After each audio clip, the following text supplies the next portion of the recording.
integrity and patriotism, your presence elevates the significance of this occasion and inspires all of you. Please join me in giving him a heartfelt welcome. Moment of today's program.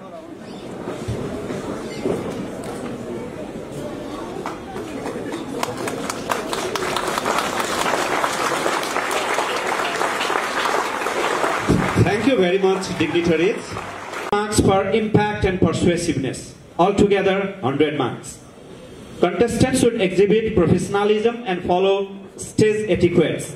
Speeches can be delivered in English or Nepali language. Offensive or inappropriate content is prohibited. Audience members must remain silent and refrain from disruptions during the speeches. They can cheer up at times, but during the speeches, disruptions should not be there. Speech order is determined by a random draw or lottery that we have already done. The decision of the panel of judges will be final. Are you serious guys? Yes or no? Don't be serious. Now, before we begin, we have a welcome dance on a deeply philosophical song by Kunti Mokhtan to welcome all with a welcome dance performance. Let's invite Kripa Gurung on the stage. Oh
यही कुरालाई बताउन आएको छु म हजुरहरूलाई धन्यवाद।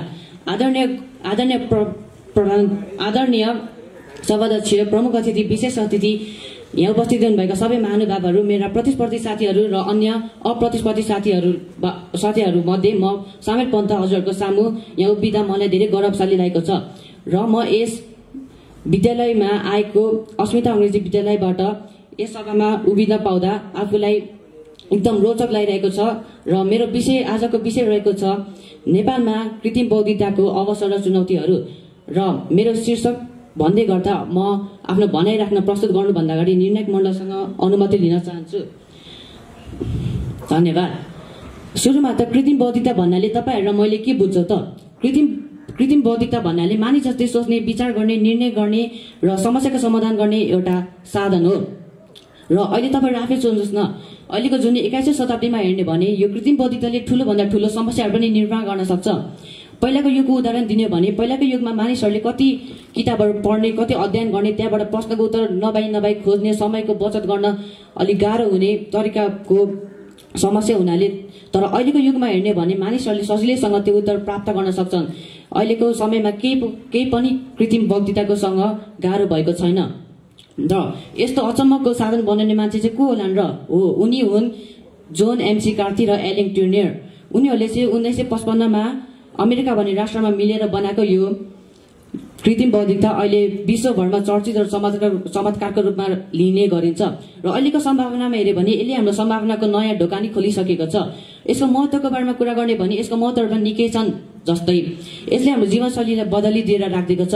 हामीले दिन प्रतिदिन चलाउने कम्प्युटर, ल्यापटप, मोबाइल ब्याङ्किङ जस्ता माध्यमहरू पनि त यो कृत्रिम बौद्धिकताले गर्दा त भएको होला नि। र तर कतिपय बुढापाका मान्छेहरूले भन्छन् हाम्रो बच्चाहरूलाई त यो कृत्रिम बौद्धिकताले बिगारिरहेको छ, हामीले आफ्नो बच्चाहरूलाई कसरी सपार्ने त? तर यदि बच्चाहरूले त्यसको दुरुपयोगको सट्टा सदुपयोग गरेमा त कसैलाई के लाभ हुन्छ र? कतिपय विद्यार्थीहरूले त यही कृत्रिम बौद्धिकताले गर्दा पनि आफ्नो परीक्षामा राम्रो अङ्कले पास हुन सकेका छन्। यसले हाम्रो देशलाई कसरी विकासमा लगाउने कुरा पनि यसले नै सिकाइरहेको छ। यसका कतिपय चुनौतीहरू पनि रहेका छन्। जस्तै यसका क्षेत्रीय अवसर पनि रहेका छन्, चुनौती पनि रहेका छन्। सुरुमा अवसरको कुरा गरौँ भने यसका अवसर रहेका छन् शिक्षाको क्षेत्रमा, यातायातको क्षेत्रमा, कृषिको क्षेत्रमा र स्वास्थ्यको क्षेत्रमा। सुरुमा हामी शिक्षाको उदाहरण दियौँ भने शिक्षामा नै यसले ठुलो कामहरू गरेको छ। जस्तै हामीले कहिलेकाहीँ विद्यालयमा जान्छौँ, तर त्यहाँ हामीलाई कहिलेकाहीँ गुरुआमाले सिकाउनु पनि हुन्छ, तर हामीले कहिलेकाहीँ बुझ्न सक्दैनौँ, हामीलाई गाह्रो भइरहेको हुन्छ। त्यो बेलामा यदि हामीले कृत्रिम बौद्धिकताको प्रयोग गरेमा हामीलाई त्यो उत्तर स्पष्ट रूपमा बुझ्न हामीले सकिने गर्छौँ र हामीले त्यो सिकाइले व्यक्तिगत सिकाइ पनि गर्न सक्छौँ। त्यसै गरी हाम्रो दोस्रो क्षेत्र रहेको छ स्वास्थ्य क्षेत्र। हामीले स्वास्थ्य क्षेत्रमा पनि यसले ठुलो योगदान निर्वाह गरेको छ। जस्तै हामीलाई कहिलेकाहीँ रोग हुन्छ, हामीलाई कहिलेकाहीँ पीडाहरू भइरहेको हुन्छ, त्यो समयमा कहिलेकाहीँ हाम्रो अगाडि डाक्टरहरू हुनु हुँदैन, कहिलेकाहीँ हामी अस्पताल जान पनि हामीलाई गाह्रो भइरहेको हुन्छ। त्यो समयमा यदि हामी कृत्रिम बौद्धिकताको साथ लिएमा हामीलाई सबै कुरामा हामीले कुन औषधि खाने, हामी कुन रोगको उपचार गर्ने पनि यसले मद्दत गर्छ। र हामीले कहिलेकाहीँ अस्पताल गएमा हामीले कृत्रिम बौद्धिकता एल्गोरिदम भन्ने मसिनहरूमा हेऱ्यो भने, जस्तै सिटी स्क्यान, एक्सरे जस्ता मसिनहरूले पनि हाम्रो भित्री अङ्गमा के छ, हामीलाई के को समस्या भइरहेको छ भन्ने कुरा जाँच गर्न पनि यसले हामीलाई मद्दत गर्छ। त्यसै गरी हाम्रो तेस्रो क्षेत्र रहेको छ कृषि क्षेत्र। कृषि क्षेत्रमा पनि यसले ठुलो भूमिका निर्वाह गरेको छ। जस्तै हामीलाई कहिलेकाहीँ कृषि क्षेत्रमा मानिसहरूले काम गरेको, खेतीपाती गरिरहेको बेला पनि कतिपय मानिसहरूलाई हामी के गरेर हुन्छौँ त्यो कुरा थाहा हुँदैन। त्यसै गरेर मान्छेहरूले कतिपय सोचिरहेको हुन्छ, यस्तो हामीलाई गाह्रो हुन्छ, तर कृत्रिम बौद्धिकताले सबै कुरा सजिलोसँग बनाइदिन्छ। साथै यसका कुनै चुनौतीहरू पनि रहेका छन्। जस्तै पैसाको लगानमा यसले सरकारले गर्दा पनि प्रशस्त नपुग्ने कारणले रोजगारीको कमी र रोजगारी गुम्ने डर र हामी कहिलेकाहीँ अल्छी हुने गर्छौँ। र अन्त्यमा म के भन्न चाहन्छु भने कृत्रिम बौद्धिकताले हामीलाई राम्रो असल र राम्रो मान्छे बनाउन सफल भएको छ। यदि हामीले सदुपयोग गर्यो भने राम्रो, तर दुरुपयोग गर्यो भने नराम्रो हुन्छ। र हामी कुनै काम गर्नदेखि डराएर नबस्नु, हामी कुनै काम गरेदेखि डराएर नबस्नु। कृत्रिम बौद्धिकताको साथ सधैँ अघि बढ्नु। धन्यवाद। अन्य अतिथिहरू, निर्णायक मण्डल, विभिन्न विद्यालयबाट पाल्नुभएका गुरुवर्ग, प्रतिस्पर्धी र अप्रतिस्पर्धी विद्यार्थी साथीहरू, नेपालमा कृत्रिम बौद्धिकता अवसर र चुनौतीहरूको शीर्षकमा हुन गइरहेको आजको वक्तृत्व कला प्रतियोगितामा म पाठशाला नेपाल फाउन्डेसन बागडोर ललितपुर कक्षा 10 मा अध्ययनरत छात्र आरुष पन्त आफ्नो भनाइ राख्ने अनुमति चाहन्छु। सभाध्यक्ष महोदय, आजको युग विज्ञान र प्रविधिको युग हो। आजको युगमा सबैभन्दा क्रान्तिकारी प्रविधि हो कृत्रिम बौद्धिकता। कृत्रिम बौद्धिकता अथवा एआई भनेको मेसिनमा कम्प्युटरलाई मानिस जस्तै सोच्ने, सिक्ने, समस्याहरूको समाधान गर्ने र निर्णय लिने एउटा क्षमता दिनु हो। कृत्रिम बौद्धिकताको प्रयोगबाट कामहरू छिटो हुने, गल्तीहरू कम हुने, तथ्याङ्कहरूको विश्लेषण हुने भएको कारण पनि नेपालमा समेत कृत्रिम बौद्धिकताको प्रयोग भइरहेको छ।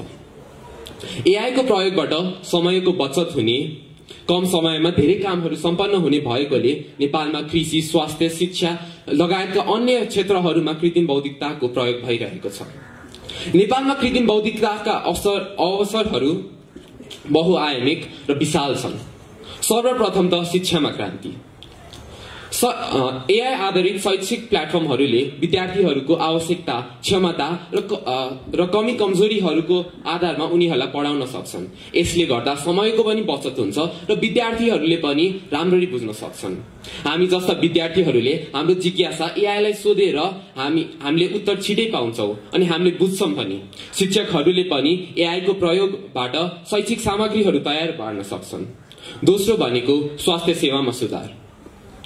यदि एउटा उपकरणले हजुरहरूको गाउँको कुनै एक मानिसमा क्यान्सर रोगको जोखिम छ कि छैन भनेर पत्ता लगाउन सक्छ भने त्यो के एउटा ठूलो उपलब्धि हो कि होइन?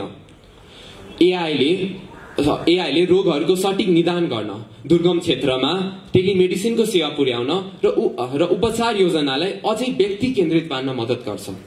तेस्रो भनेको कृषि क्षेत्रमा सुधार। नेपाल कृषि प्रधान देश भए पनि नेपालको कृषिमा धेरै समस्याहरू छ। यो समस्याहरूलाई एआईले केही हदसम्म सुधार्न सक्छ। एआईले मौसमको सठिक पूर्वानुमान, अन्न बालीमा लाग्ने कीरा, रोगहरूको अनुसन्धान र आधुनिक कृषि प्रणालीमा सहयोग गरेर नेपालको कृषि उत्पादनलाई वृद्धि गर्न सक्छ। आदरणीय गुरुवर्गहरू, कुनै पनि कुराको सकारात्मक र नकारात्मक दुवै पाटोहरू हुन्छ।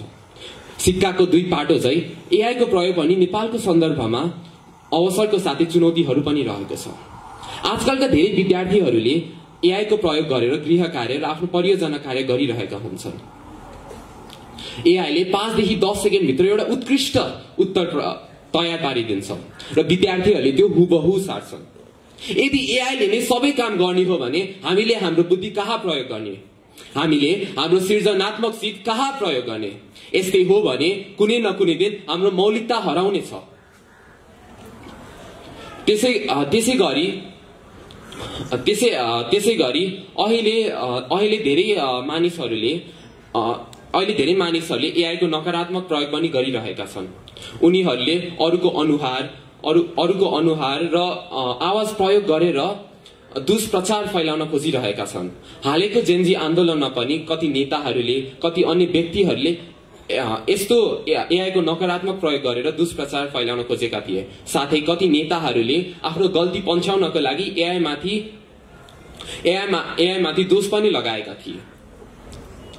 आदरणीय गुरुवर्ग, नेपालको सन्दर्भमा एआई डिजिटल पूर्वाधारहरू कम छ। उच्च गतिको इन्टरनेट पनि छैन र विद्युत सेवा पनि राम्रो छैन। हामी यस्तो अवस्थामा एआई को ठूल्ठूलो कुरा गर्छौं, तर के हाम्रो गाउँघरमा अझै पनि राम्रो इन्टरनेट, राम्रो विद्युत सेवा पुगेको छ र? अन्त्यमा एआई एउटा तरवार जस्तै हो। यसले हामीलाई कस्तो असर पार्छ भन्ने कुरा हामीमै निर्भर पर्छ। हाम्रो देश नेपालले एआईलाई एउटा प्रविधिको रूपमा मात्र नहेरी विकास र रूपान्तरणको आधारको रूपमा हेर्नुपर्छ। हाम्रो देश नेपालले डिजिटल नीतिहरूलाई सुधार्नुपर्छ, डिजिटल प्रविधिको विस्तार गर्नुपर्छ, विद्यालय र विश्वविद्यालयका पाठ्यक्रममा एआईलाई समावेश गर्नुपर्छ। हामीले चुनौतीहरूको सामना गर्दै अवसरहरूलाई अँगाल्न सक्यौं भने एआई हाम्रो देशको गरिबी, शिक्षा, स्वास्थ्यका समस्याहरूलाई समाधान गर्ने एउटा मजबुत औजारको रूपमा बन्न सक्छ। यति भन्दै म यहाँबाट बिदा हुन्छु। धन्यवाद। आज judges, respected teachers, and all the brilliant minds gathered here. It's me, Kriti Jaiswal, a dreamer, a learner, and a believer in Nepal's digital future. Today I'm here to talk about something that's not science fiction, it's science in action. It's called artificial intelligence, or simply AI. You see every time your phone recognizes your face, when Google finishes your sentence before you do, or your music app plays exactly the same song you were thinking of. That, my friends, is AI in action. So today let's explore how AI is shaping Nepal's tomorrow, its challenges and its incredible opportunities. AI is the ability of computer systems to perform tasks that normally require human intelligence, such as learning, problem solving, and decision making. In short, AI is when human intelligence meets machine power. Around the world, AI is revolutionizing how we live and work. From self-driving cars in America to AI-powered farming in Japan, is the engine behind voice assistants, medical robots, and even space exploration. But here's the real question. Can Nepal, a developing nation of mountains, culture, and courage, be part of this global transformation? The answer is a powerful yes, because AI is not about the size of a country, it's about the size of its vision. Opportunities, Nepal's gateway to progress. AI holds an extraordinary power for Nepal if we dare to use it wisely. So number one, agriculture. Most of our population depends on farming. With AI-powered tools, farmers can predict weather, detect crop diseases, and even plan harvest. Imagine turning years of uncertainty into scientific precision. Number two, healthcare. In villages where hospitals are miles away, AI can save lives where human reach is limited. Number three, education. AI can personalize learning, helping each student learn at their own pace. For a nation striving for quality education, AI can be the equalizer between city schools and village classrooms. Number four, tourism and culture. AI can make virtual tours of Lumbini and Everest, preserve our ancient manuscript, and help the world experience the soul of Nepal through digital storytelling. Number five, governance and economy.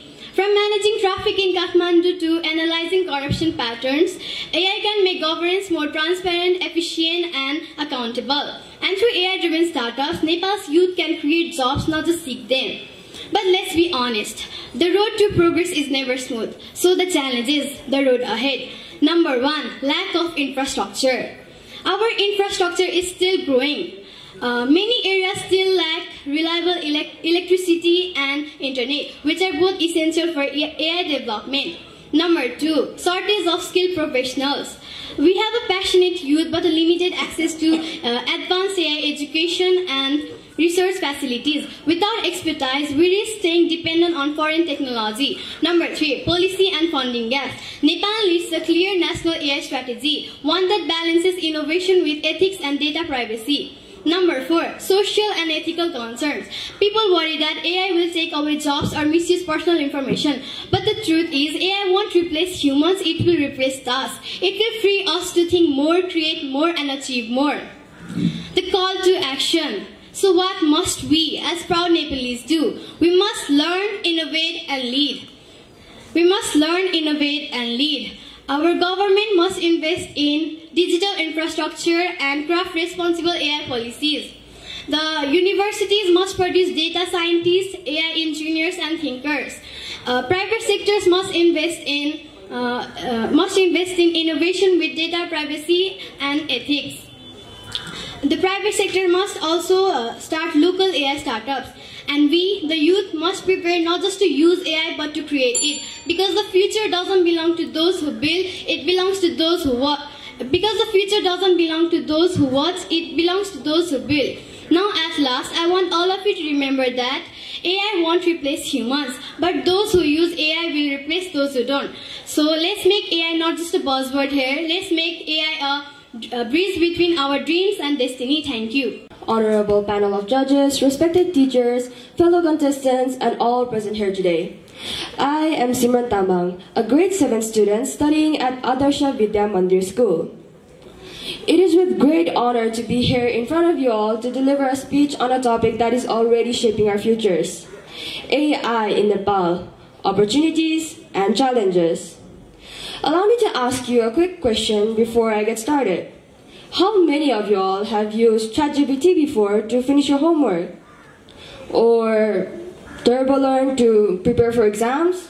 or even just a face app with silly filters on it to make yourself look like you're from the future? Well, I'll be honest, I have, and many of you probably have as well. It's nothing to be ashamed of. It just means that we've already used artificial intelligence, or so most people call it AI. Now, when we hear the word AI, before imagining robots taking over Kathmandu, or even Siri running for Prime Minister, let's slow down a bit. AI isn't some Wattpad fictional book. It's already here, living quietly inside our phones, hospitals, classrooms, and even traffic lights. So, what is AI exactly? To simply put it, it's when machines learn to think or act like humans. Nepal, our beautiful home country. We might be small on the map, but our opportunities with AI, they're huge. Imagine this, a doctor being able to diagnose patients using an AI app that scans photos and detects illnesses accurately before they can get any worse.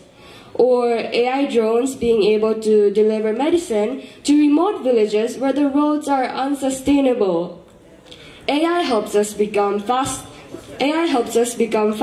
smarter, and more efficient. Young entrepreneurs could create AI startups right from their phones, with absolutely no need to move abroad. This keeps Nepal's brightest minds in Nepal and not on the next flight out. What about tourism and economy, some may ask? Well, we all know that tourism is a major reason for our country's economic income. AI chatbots could help tourists book hotels, learn about Nepali culture, history, and even explore our beautiful heritages safely. But wait, if AI is used this much, then what about our own poor jobless youths? What would they do? Well, if someone were to ask me for a solution, here's what I would suggest. We could develop an AI-generated app where we would install many parts of our country. And the jobless could just simply download this app and upload their profiles here, so that when tourists download this app, they can just search up any place they want to visit in our country with the help of AI. And they could hire a tour guide accordingly. This could help not only our citizens acquire a chance to work, this could also increase our country's economic income. Meaning there is way more to invest in many fields we are still left to develop in, such as roads, hospitals, digital infrastructure, and even education. Now, speaking of education, in a developing country like ours, it's pretty obvious that not everyone has the opportunity to receive quality education. The children in the villages, they don't have education. What can we do for them? Well, the government could provide AI tutors who never get tired of teaching. Whether it's basic English or rocket science, they can learn anything they want. But what about the city kids? They're our children too. Schools and colleges should regularly be updating their curriculum, providing strong digital infrastructure and proper AI training. Let's keep in mind, these children aren't just some random kids, they're the future of our nation. In the end, AI isn't just something about robots or fancy apps, it's about how we use it to uplift our society. Nepal has the talent, the creativity, and the heart. We just need the vision. So before I leave this stage, I'll leave you with one last question. Will we let AI shape us, or will we shape AI for the better of our beloved country? Thank you. Era where machines are not only performing tasks, but also thinking, learning, and improving. An era led by AI. And then comes a question. Can a small nation like Nepal become one of the most developed countries with the help of AI? Good morning, everyone. This is me, Rupa Lal, from grade 9, representing Morning Glory High School. First of all, I would like to thank LMV for organizing this amazing event, and I'm totally overwhelmed to be here today. I hope my speech provides you with some new information and knowledge about AI.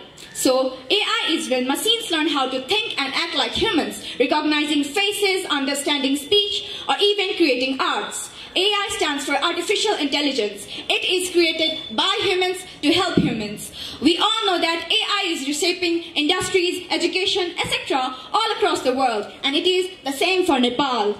Every year, thousands of young Nepalese study computer science, data analysis, and robotics.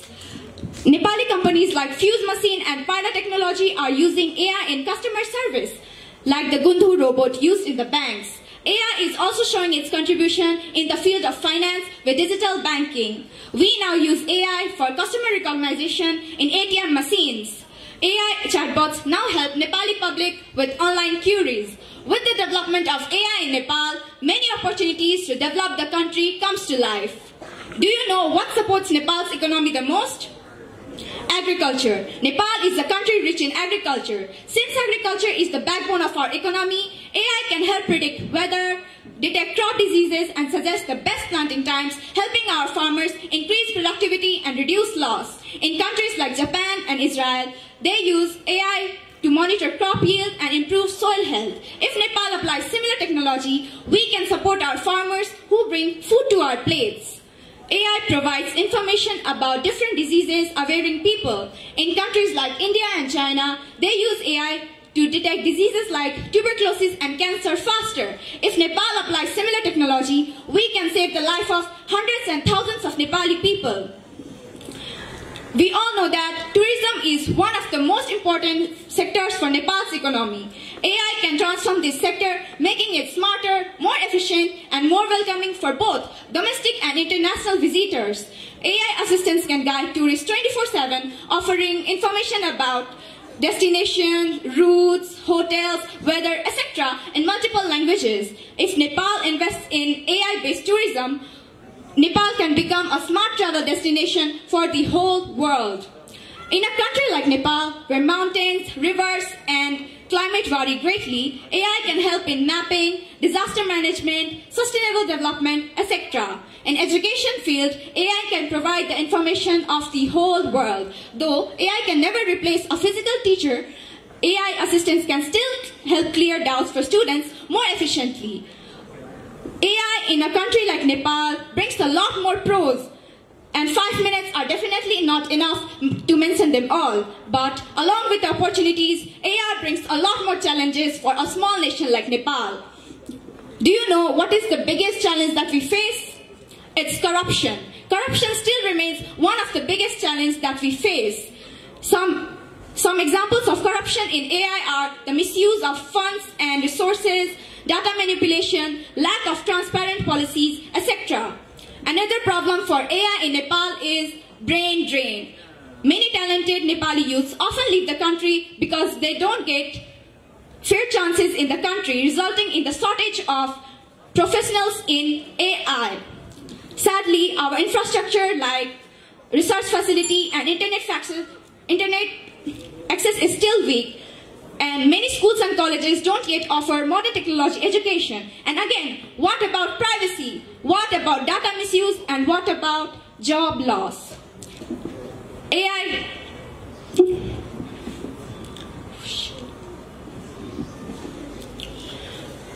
But the government of Nepal can play a big role to help overcome these challenges. The government of Nepal should be able to make policies, strong policies to help the proper use of AI. The government should provide more opportunities in the country, and the proper use of funds and resources should be made. Do you know what is the biggest strength of Nepal? It's Nepal's youth. If the creativity of our youth meets the opportunity of AI, Nepal's future will shine brighter than ever. If we train our youth, invest in innovation, and use AI responsibly, Nepal's limitation can turn into opportunity, and Nepal's dream can turn into reality. Yes, I know that in comparison to the global AI giants, Nepal may seem behind, but we must remember, technology is not about size. It is about mindset, and the powerful and creative mindset of our youth are ready to lead the nation with AI. Thank you. It's me, a student of grade 10 from Sudesa School, here in front of you all to share a speech in AI in Nepal. I'm not blaming anyone of cheating, but this is generally because AI has been an integral part of our lives. Today we stand here in a moment of history where tradition meets transformation and where the ringing of bells in temples hums with the typing of computers. So today I welcome you to enjoy the Nepal's artificial intelligence era. Artificial intelligence, or simply AI, is the ability of machines to work, think, and make decisions like humans. In today's AI has quietly woven itself into the fabrics of our everyday life. AI in developed countries is being used to diagnose diseases. It is being used by scientists to explore space. It is being used in agriculture. Most importantly, it is being used in businesses. A research has shown that globally 75% businesses use AI one way or the other. AI is the living, breathing part of our everyday lives, empowering decisions, empowering industries, and much more, teaching us what it feels like to be humans in the era of digitalization. But where is Nepal in all of this?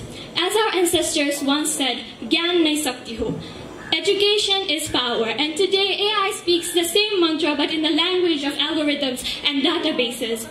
AI is being used in healthcare to diagnose diseases. According to a news, UNDP, with collaboration with government and local businesses, has launched a AI pilot system which generates X-rays, researches, statistics to the Health and Population Ministry. This has played a vital role in the development of health. Likewise, in transportation, our very own Lalitpur has launched its very first AI-powered smart traffic light system, which operates with the vehicle signals, helping in traffic management. Not only this, it has helped in disaster management. According to the statistics, from the year 2013 to the year 2023, 805 landslides took place, taking over 2,149 lives. But nowadays, AI is being used around those areas, saving millions of lives. Not only that, we general people use chatbots to have access to knowledges and quick questions. Up to October 2025, the platform ChatGPT has had the market of 88.75%. This shows how dependent we are in AI. Likewise, these are just few examples of how AI has developed us as a nation. But I imagine for even more. I imagine for a nation where a farmer in Chitwan can plant crops using an app. I imagine for a teacher in Pokhara to use a non-stop classes using AI tools. I imagine for a doctor in Kathmandu to use AI tools to precisely detect diseases like tuberculosis and cancer in early stages. This is a Nepal which is protected by the technology from the tradition. It meets innovations with inclusion. However, the path to this success is not easy. We have been facing several problems such as the infrastructures. Lack of infrastructure such as reliable electricity, internet, shortage of skilled black peoples are still the main problems of AI in Nepal. Likewise, the help from governments and other countries still is lackful. Likewise, we must not get overwhelmed. To every innovators, dreamers, and students present here, the world is a big code, and the pen, or shall I say, the keyboard, is now in our hands. We must work together. Private and public sectors should come together to make policies which can develop entrepreneurs. Likewise, we should build our digital infrastructures and much more. With all the help together, we can surely develop a bigger Nepal. But AI can do so much, but at the same time, it still has its disadvantages. As Stephen Hawking once warned, the development of full artificial intelligence can cause the death of human race. He didn't mean we should stop using AI, but he generally meant that we should use it wisely. So today, when we move with ethics, we should teach our young minds to not only build intellectual machines, but to make responsible ones.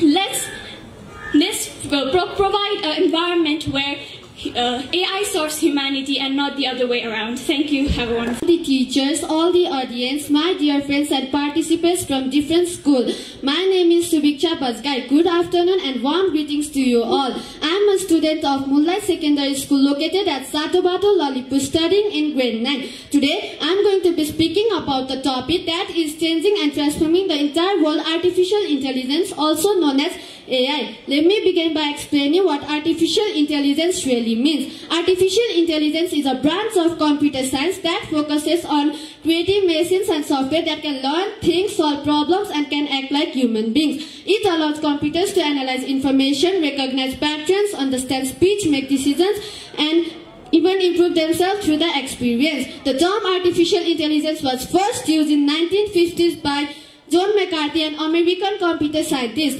In simple words, AI can be defined as machines designed to perform tasks that usually require human intelligence.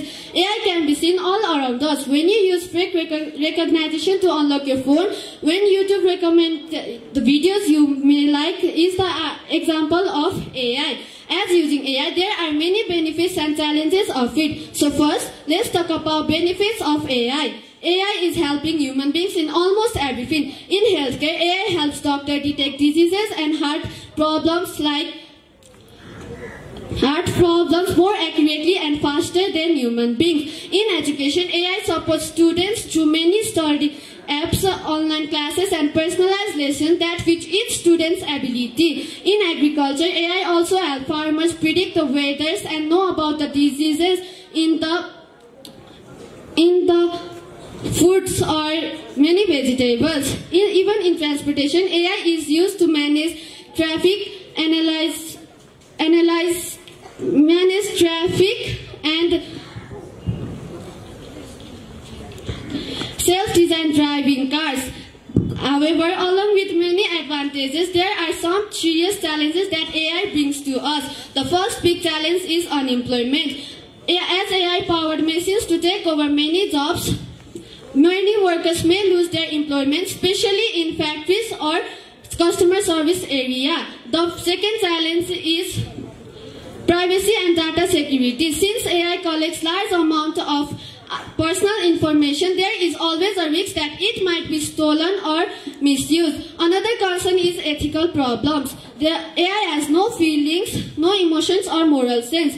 It cannot truly understand what is right or wrong. So if we misuse it, it can create unfair and harmful decisions. Lastly, humans may become too dependent on machines, losing their creativity or critical thinking skills. Now, let's talk about AI in the context of Nepal. Although Nepal is still developing technology, there are many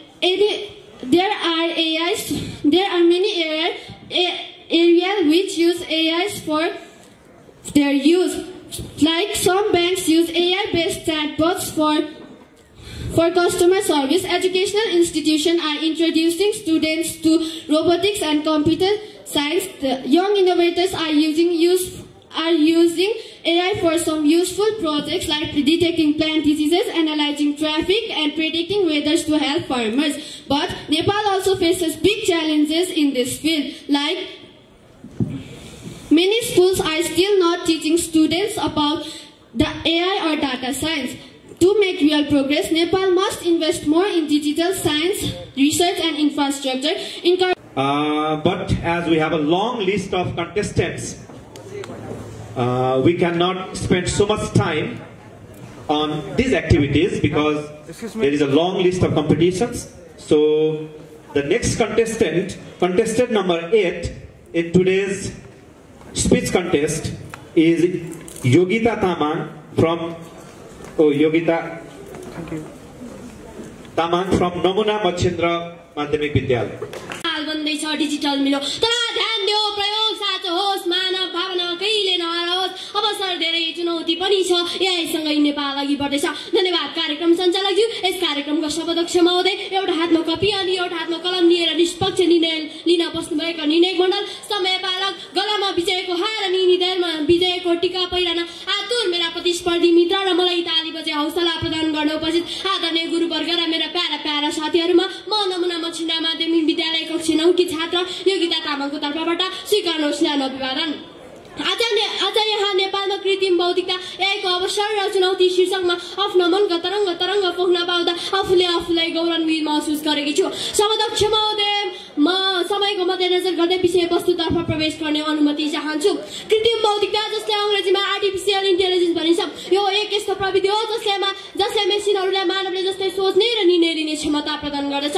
computer विज्ञानमा कृत्रिम बौद्धिकतालाई कहिलेकाहीँ यान्त्रिक बुद्धि भनिन्छ। मानव जनावरले प्रदर्शन गर्ने प्राकृतिक बुद्धि विपरीत यन्त्र र मेसिनलाई प्रदर्शन गर्ने बौद्धिकता हो। अवसर भनेको कुनै पनि चुनौला मौका सम्भावनालाई जनाउँछ भने चुनौती भन्नाले कुनै पनि समस्या वा चुनौतीलाई जनाउँछ। सर्वदक्ष महोदय, नेपालमा कृत्रिम बौद्धिकता अझको नयाँ युग आखिर के हो त? अबको नयाँ युग नै बदल्न लाग्ने कस्तो चिज हो यो? मेरो मनमा जस्तै सबैका मनमा प्रश्नहरू उब्जिरहेका होलान्। एआईको आधारभूत सिद्धान्त सेल्फ लर्निङ रहेछ, जो आजसम्म प्रविधिमा थिएन। जसरी कुनै बालकले नयाँ कुरा सिक्दै जान्छ, त्यसरी नै सिस्टमले पनि आफै सिक्दै जाँदो रहेछ। लर्निङ एल्गोरिदमद्वारा एआईले पनि आफै सिक्ने र विवेचना गर्ने क्षमता प्राप्त गर्दो रहेछ। याद रहोस्, हामी कृत्रिम बौद्धिकताको पहिलो चरणमा छौँ। अबको 10 वर्षपछि मानिसभन्दा 10,000 गुणा बाटो एआई आउनेछ। यो मेरो निजी भनाइ हो, अनुमान होइन। यो जापानी बहुराष्ट्रिय कम्पनीका स्टाफ एसोसिएसनको दाबी हो। विश्वव्यापी रूपमा एआईले शिक्षा, स्वास्थ्य, कृषि र अर्थव्यवस्थालाई परिवर्तन गरिरहेको छ। नेपाल जस्तो विकासशील देशमा यसले ठूलो सम्भावना बोकेको छ, तर चुनौतीहरू पनि छन्। सर्वदक्ष महोदय, सुरुमा म अवसरहरूको बारेमा कुरा गर्छु। नेपालमा एआईले हाम्रो आर्थिक र सामाजिक विकासलाई तीव्र गति दिन सक्छ। एआईले कृषिमा स्मार्ट फार्मिङलाई सम्भव बनाउँछ। किसानहरूले एआई आधारित एपहरूबाट माटोको गुणस्तर, मौसम पूर्वानुमान र फसलको रोग पहिचान गर्छ, जसले उत्पादन बढ्छ। एआईले स्वास्थ्यमा चमत्कार गर्न सक्छ। ग्रामीण क्षेत्रमा डाक्टरहरूको कमी छ, तर एआईद्वारा टेलिमेडिसिन र डायग्नोसिस टुलहरूबाट सहयोग पुर्याउन सक्छ। उदाहरण स्वरूप एआईले एक्सरे र अल्ट्रासाउन्डद्वारा रोग पहिचान गर्छ, जसले स्वास्थ्य सेवालाई सस्तो र पहुँचयोग्य बनाउँछ। शिक्षामा एआईले व्यक्तिगत सिकाइ प्रदान गर्छ। नेपालमा विद्यार्थीहरूको संख्या त धेरै छन्, तर शिक्षकहरूको कमी छ। एआई टुलहरू जस्तै च्याटबटहरूबाट विद्यार्थीको स्तर अनुसारको शिक्षा अनुकरण गर्छ, जसले शिक्षामा गुणस्तर बढ्छ। पर्यटन क्षेत्रमा एआईले भर्चुअल टुर सिफारिस प्रणालीबाट पर्यटकलाई आकर्षित गर्दछन्। एआईले रोजगारी सिर्जना गर्दछ। नेपालमा आईटी स्टार्टअपहरू धेरै छन् र एआई विशेषज्ञहरूको माग उच्च छ, तर अवसरहरू साथै चुनौतीहरू पनि छन्। नेपालमा एआई सम्बन्धी मुख्य चुनौती पूर्वाधारको कमी हो। इन्टरनेट पहुँच मात्र 55% छ र ग्रामीण क्षेत्रमा डिजिटल डिभाइड पर्याप्त छैन। दोस्रो, दक्ष जनशक्तिको अभाव। नेपालमा एआई विशेषज्ञहरूको कमी छ, त्यसैले विदेशी कम्पनीहरूमा निर्भरता बढ्छ। तेस्रो, नैतिक र गोपनीयता मुद्दा। डाटा सुरक्षित र गोपनीयता नभएमा साइबर खतरा बढ्छ। हामी मानव वास्तवमा को हौ? हाम्रो परिचय के हो? अन्य जनावर र हामीमा के तात्विक भिन्नता छ? हामी भुल्दैछौँ। अब कल्पना गरौँ, अबको केही वर्षपछि दुनियाँ कस्तो होला? रिसा मन्द बुद्धिका एकल काटे मानवले आफ्नो अस्तित्वको रक्षा कसरी गरन्? म नयाँ प्रविधिको विरोधी होइन, तर मानव यान्त्रिक हुनु हुँदैन र आफ्नो परिचय मेटाउनु हुँदैन भन्ने विषयमा म सधैँ अडिग छु। निष्कर्षमा नेपालमा एआई वर्धन हुन सक्छ यदि चुनौतीलाई अवसरमा बदल्न सक्छौँ। युवाले एआई सिक्नुपर्छ र अन्तर्राष्ट्रिय सहयोग लिनुपर्छ। सरकारले नीति निर्माण, शिक्षा सुधारमा जोड दिनुपर्छ। आउनुहोस्, एआईलाई विकासको साधन बनाऊ, न कि समस्या भन्दै म मेरा भनाइ यही अन्त्य गर्ने अनुमति। Where farmers predict weather using a phone, where doctors diagnose the patients remotely, and where children in the mountains learn with smart tutors. That's the promise of AI. Good morning, respected judges, respected chief guests, and all the respected teachers representing different schools, and all my fellow competitors. Me, myself, Sadit Joshi, studying in grade 9, representing AV School today. And my topic is AI in Nepal, its opportunities and challenges. AI, or artificial intelligence, is one of the most fascinating questions of humankind. It is the science of making machines think and act like us human beings. AI can provide countless opportunities in Nepal. Firstly, education. Nepal is a developing country, so it needs skilled and capable workers to develop it more. And that's where AI comes in. AI is itself an intelligence, so it can give 99% accurate answers. and it has capability to talk and act like humans, so it can create learning environment for the students. Secondly, we all know agriculture is the backbone of our country, but farmers still face challenges here. Unpredictable weathers, pests, and limited resources. And AI promises a great solution to it. Farmers can use AI to know the weather, to know what diseases their plants have, their crops have, to know the market prices too. Thirdly, we all know health is wealth, but in Nepal we can clearly see the shortages of health professionals and resources. Due to this, many people lost their lives, and AI has solutions for this too.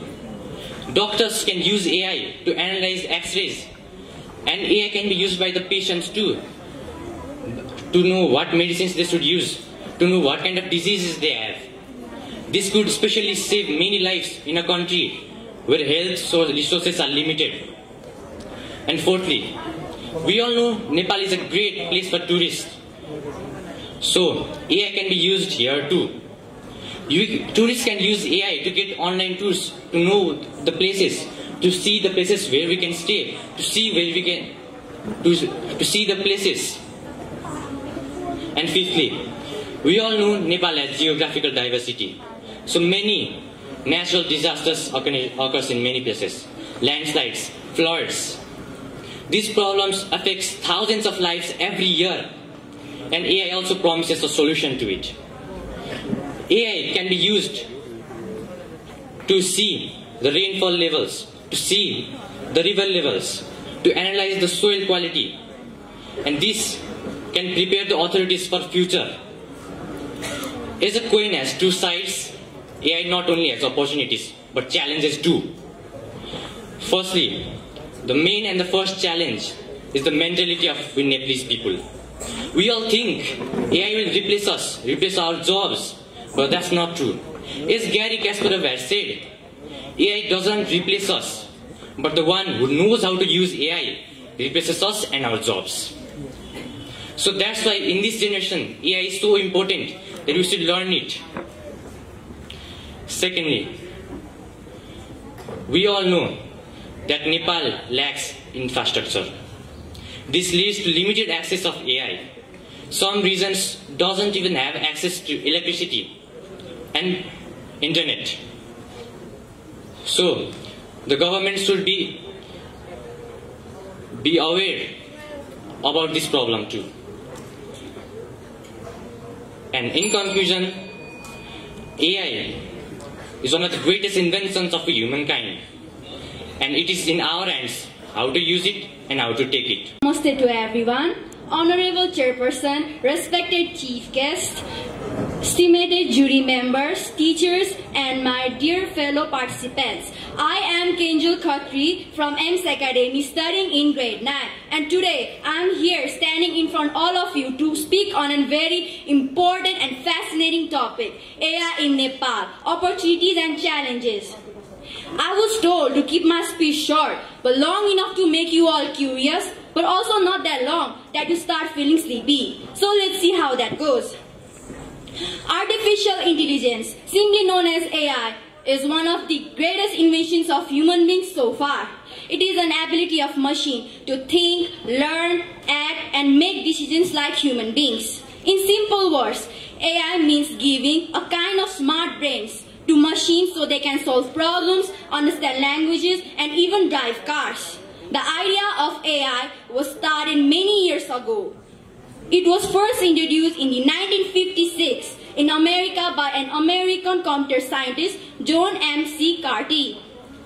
Today, AI, which is just an idea before, is a powerful technology helping us in different sectors and even in our daily lives. It is changing the world rapidly. But what about our country Nepal? How can AI help us and what problems might it bring? So first of all, let's start off with opportunities. AI has many amazing opportunities in Nepal. In the field of education, learning can be more personalized and effective. Students can use AI tools for online learning, translation, and personal tutoring, just like how we use ChatGPT. For example, We all know that doing our homework sometimes can be a big mess. Before, when we didn't know how to do our homework, we would just go to our school and get scolded by our teachers for uncompleted assignments. But now, things are different. Time has changed. If we don't know something or don't know how to do any assignment or problems, we can just go and ask ChatGPT, Gemini, or any other AI tools for help and quickly solve our homework. According to research, many students have improved their studies because they have started learning with AI. This proves that AI makes learning easier, faster, and even more enjoyable. Also, in the field of agriculture, AI helps and guides farmers by predicting the weather, telling the best time to crop plants, and also detecting crop diseases and suggesting many ways to increase harvest. In healthcare sector, AI helps doctors to find or detect any disease early and more accurately and provide the best services in the rural areas where hospitals are not available or simply are far away. AI can also help in tourism by guiding tourists throughout their travel destinations and promoting Nepal's beauty all around the world. Lastly, AI can help improve transportation's public services by managing traffic, helping in disaster prediction, and making the government work faster and easier. If used wisely, AI can really help Nepal become even more stronger and develop and even compete with the rest of the world. So yeah, we all know a coin has two sides. So let's take AI for an example. While it brings many amazing opportunities, it also brings several challenges along the way, especially because it is a developing country. So number one, lack of technology and infrastructure. We face problems like poor internet connection and limited resources, which cause a big problem. Also, ethical and safety issues. People in Nepal can use AI for wrong reasons, like cyber crimes, like harming privacy, security risk, and spreading fake rumors. Also, lastly, in Nepal, AI requires a lot of money, and Nepal still lacks funds for advanced technology. So, AI has a huge...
अतिथिको रूपमा हामीहरु माझ उपस्थित भएर हाम्रो कार्यक्रमको महत्व र गरिमालाई बढाइदिने काम गर्नुभएको छ।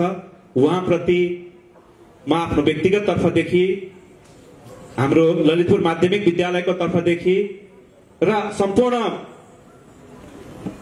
विद्यालयहरू जुन यहाँ प्रतियोगितामा भाग लिनु भएको छ, सम्पूर्ण विद्यालयहरूको तर्फदेखि हार्दिक आभार व्यक्त गर्दछु र उहाँलाई आफ्ना केही महत्त्वपूर्ण भनाइहरू राख्दिन यो कार्यक्रमलाई सम्बोधन गर्नको लागि यहाँ आमन्त्रण गर्दछु। सन्तोष सरले को कुरालाई सम्बोधन गर्नु अगाडि म ख्यातिप्राप्त एकजना साहित्यकार लुसुनले भन्नुभएको थियो, तपाईँ किन समाजको कथा लेख्नुहुन्छ, जनताको कथा लेख्नुहुन्छ भन्दाखेरि मानिस साहित्यमा आकाशमा उड्न सक्छ, मानिस बुझ्न पनि सक्छ, सबै हुन सक्छ, तर मान्छेले टेक्ने यो धरती हो, धरतीको कथा लेख्नुपर्छ भन्नुहुन्थ्यो उहाँले।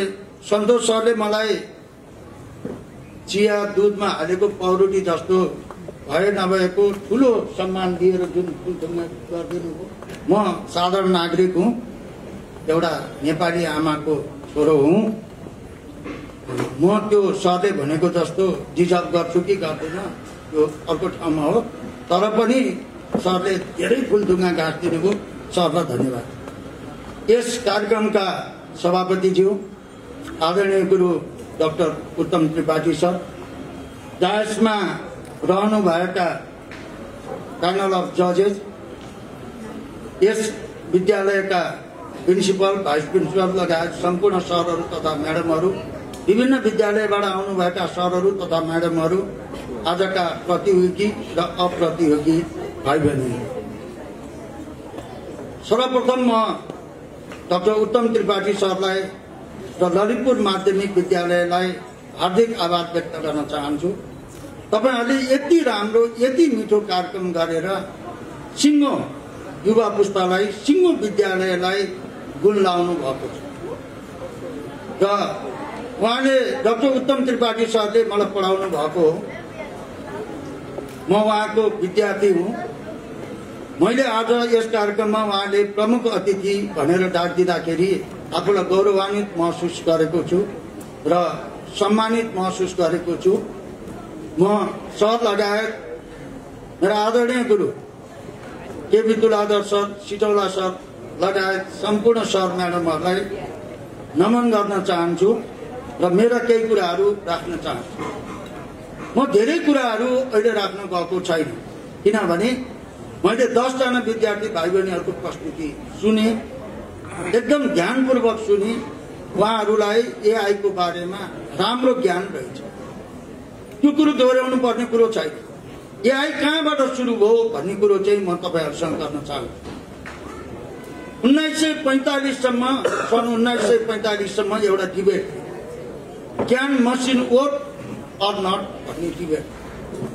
मसिनले मान्छेले जस्तो काम गर्छ कि गर्दैन, मान्छेले भनेको कुरो मसिनले गर्छ कि अथवा मान्छेले भन्दा बढी मसिनले काम गर्छ भन्ने कुरो एउटा डिबेट। 1945 मा आएर साइन्टिस्टहरूले के भने यस मेसिन क्यान वर्क भन्ने कुरो उनीहरूले भने। त्यसको आधारमा अहिले विद्यार्थी भाइ बहिनीहरूले पनि प्रसङ्ग उठाइनु भएको छ।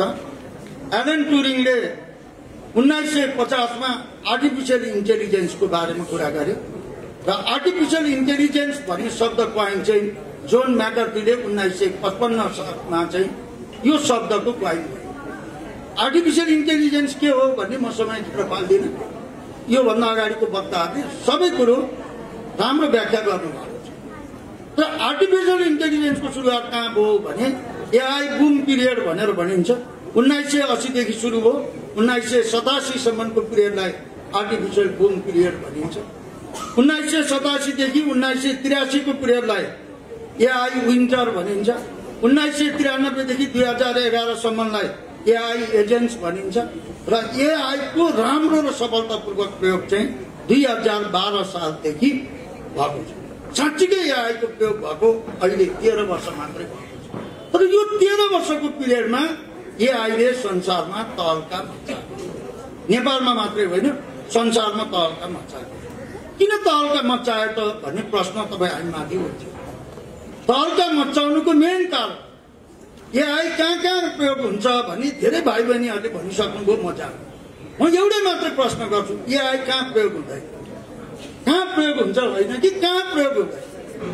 सबै सेक्टरमा एआई प्रयोग हुँदैछ। यो प्रयोग चाहिँ बढ्दै गइरहेको छ।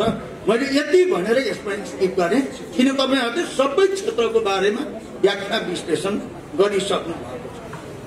यो एआई को अरु सेक्टर बाहेक स्पोर्ट्समा चाहिँ 2029 यो स्पोर्ट्स चाहिँ मा एआई प्रयोग भयो। त्यसले के भन्यो भने स्पोर्ट्समा एआई आइसकेपछि स्पोर्ट्सलाई अर्को ढङ्गले गर्यो है। तपाईँहरूले भन्नुभयो एजुकेसनमा, एग्रिकल्चरमा, ट्रान्सपोर्टेसनमा, डिफ्रेन्ट सेक्टर, मेडिसिनमा, टेलिमेडिसिनमा, डिफ्रेन्ट सेक्टरमा यसले गर्यो। अहिले साइन्टिस्टहरूको भनाइ के छ भने 2029 सम्म मान्छेले सोच्ने बराबर, मान्छेको ह्युमन लेभल र एआई लेभल बराबर हुन्छ। 2045 पुगेपछि मान्छेले भन्दा मसिनले बेसी सोच्न सक्छ र एआईले बेसी भनेर अबको 20 वर्षपछि मान्छेले भन्दा मेसिनले बढी सोध्छ, एआईले हामीले भन्दा बढी सोध्न सक्छ। त्यो कुरोमा विश्वास गर्न लाग्यो। सुरुमा चेस कम्प्युटरमा आयो, त्यो बेलामा मान्छेले कम्प्युटरलाई हराउँथ्यो, सजिलै हराउँथ्यो। आज विकासको चरणमा कम्प्युटरले वर्ल्ड च्याम्पियनहरूलाई हराउन थाल्यो। त्यो किन भन्दाखेरि मान्छेले भन्दा मेसिनले चाहिँ धेरै टाढा सोध्न सक्यो, धेरै चालको चाहिँ एनालाइसिस गर्न सक्यो। सम्भाव्य आफ्नो अपोनेन्टले कुन चाल चाहिँ रच्छ भन्ने कुरो मसिनले सोध्न सक्ने हुनाले अहिले स्पोर्ट्समा एआईको चाहिँ धेरै ठुलो भूमिका रहेको छ। मेरो विषय यो नभएको हुनाले यसबारे नै जान्छु। अब यहाँ तपाईँहरूलाई मलाई एउटा बडो गाह्रो पर्यो। म सरलाई भनेको थिएँ म 12 बजीसम्म हिसाब हुन्छ भन्नुभएको थियो। 1 बजीसम्म टाइम एक्सटेन्ड गरेँ, मेरो अर्को प्रोग्राम छ। म बिचमा परेँ, 10 जना छ।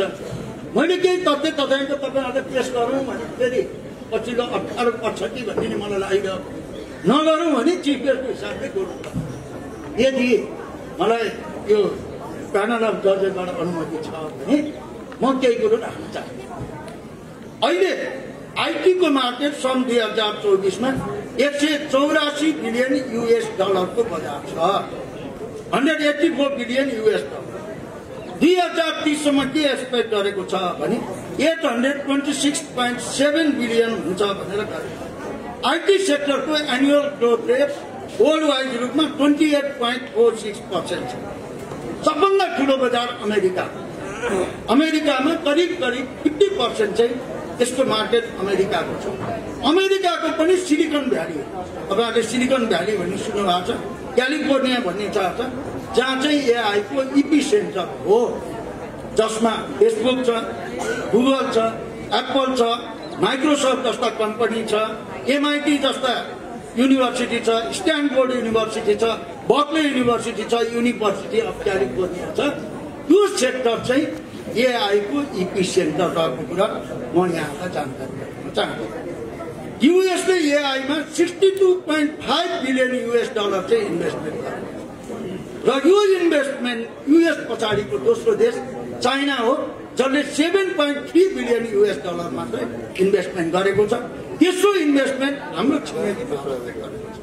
यसले हेर्दा के छ भने अमेरिका र चाइनाले पछि ढल्दैछ, तर दुईटा जाइन्ट कन्ट्रीको बिचमा नेपाल रहेको छ। यो नेपालमा अपर्च्युनिटी चाहिँ हामीलाई त्यो एउटा अपर्च्युनिटी, यो कुरो तपाईँहरूले सोध्नु। अहिले कहाँ छ त एआई सबभन्दा राम्रो भने अहिले एकजना मित्रले भन्नुभयो नेपालमा प्रिलिमिनरी स्टेजमा छ, सही हो। तर अहिले एआईको राम्रो प्रयोग गर्ने राष्ट्रहरू मध्ये टप आईटी र एआईको देशहरू मध्ये US, China, UK, Canada, Germany, France, Japan, Israel, Sweden, Australia, India, south Korea. तपाईँहरूले अहिले हेर्नुभयो नि,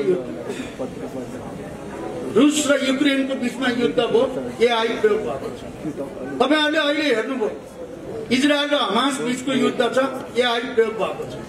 एआईले कुन ठाउँमा कुन घर चलाउने, कहाँ एट्याक गर्ने भन्ने भयो। अस्ति इन्डिया र पाकिस्तानको भयो, एआईको प्रयोग गर्ने गर्दाखेरि उनीहरूको सैनिक र हतियार भएको ठाउँमा उनीहरूले त्यसलाई ध्वस्त बनाउने काम। अब एउटा खतरा छ। अब एउटा विश्वयुद्ध भयो भने चाइनाले एउटा यस्तो प्रविधि डेभलप गर्थ्यो जो अर्कोले पनि डिटेक्ट गर्न नसक्छ। सिधै गएर हिर्काएपछि मात्रै थाहा पायो। अहिले त छेक्न सक्ने, एउटाले प्रयोग गर्यो भने अर्कोले छेक्ने। यदि त्यो टेक्नोलोजी भयो भने थर्ड वर्ल्ड वार भयो भने के होला भनेर तपाईँहरूले इमेजिनेसन गर्न सक्छ। त्यसैले मैले के भयो भने यो एआईको 6 स्कोप। स्पोर्ट्समा मात्रै 21मा $2.45 बिलियन खर्च भएको छ। 2030 सम्ममा $22 बिलियन खर्च हुने गरेको छ। त्यसैले यो त सबभन्दा बढी अहिले चाहिँ मेटाभर्सहरूको युज भएको छ। मेटाभर्सको बजार चाहिँ धेरै ठुलो छ। यसरी यो कुरो तपाईहरुले सोध्नुपर्छ। सरले पर्मिसन दिनुभएको छ, म केही कुरा तपाईहरुलाई राख्न चाहन्छु। तपाईहरुले अहिले उठाउनु भयो, विषय भन्दा अलि टाढिनु भयो। मैले भन्न सक्छु एआईको मेरिट के छ, डिमेरिट के छ भन्नु पर्यो। तपाईहरुलाई मेरिट डिमेरिट भनेकै छैन। AI in Nepal opportunity in challenge भनिन्छ। एआई नेपालमा वर्तमान स्थिति के छ, भोलिको दिनमा के गर्न सकिन्छ, त्यो गर्नको निम्ति हामीलाई कठिनाई के छ, वे फरवर्ड के हो भन्ने मात्र विषय तपाईहरुको छ। कतै तपाईहरु त्यो विषयमा कन्सन्ट्रेट गर्न सक्नु भएन। सबैको प्रेजेन्टेसन A1 छ। म प्रेजेन्टेसनलाई सल्युट गर्न चाहन्छु। मलाई खुसीको विषयवस्तु चाहिँ के लाग्यो भने 10 जना अहिले वक्ता हुनुभयो, 7 जना महिला छ। अब आरक्षण महिलालाई होइन पुरुषलाई छ। 3 जना मात्र पुरुष साथीहरू हुनुहुन्छ तपाईहरुको अहिलेको। त्यसकारण महिलाहरू यहाँ अगाडि आएर, स्टुडेन्टहरू यहाँ अगाडि आएर कुनै पनि स्टुडेन्ट नलजाइकन जुन कन्फिडेन्सका साथ प्रस्तुत गर्नुभयो त्यसको निम्ति म सल्युट गर्न चाहन्छु। त्यो सबै स्टुडेन्टहरूले राम्रो गर्नुभएको त्यो बारेमा मेरो कुरा छ। तर एआईको मेरिट डिमेरिट दुईटै छ। तपाईहरुले अहिले भन्नुभयो ठिक हो, एक्युरेसी छ, ह्युमन एरर कम छ, यसबाट फास्ट छ, 24 आवर्स डाउन द क्लक यसलाई गर्न सकिन्छ। यसले अल्छी गर्दैन, 24 घण्टा यसले काम गर्न सक्छ। यसले बोर मान्दैन, यसले जहिले पनि खुसी खुसी नै मान्छ।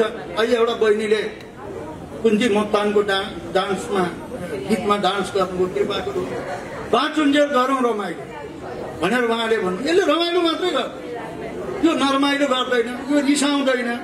यसले चाहिँ ह्युमन इफिसियन्सीलाई बढाइदिएको छ, काम छिटो भएको छ। यसले अटोमेटिक सिस्टम अटोमेसनको डेभलप गरिदिएको छ। यसले एभाइलेबल रिसोर्स र डाटालाई अगाडि बढाउनको निम्ति मद्दत गरेको छ। यो सबै चिज गरेको छ। र सबभन्दा ठुलो चिज यसले 3D वर्क्स गरेको छ। 3D भने के, डटी डेन्जर।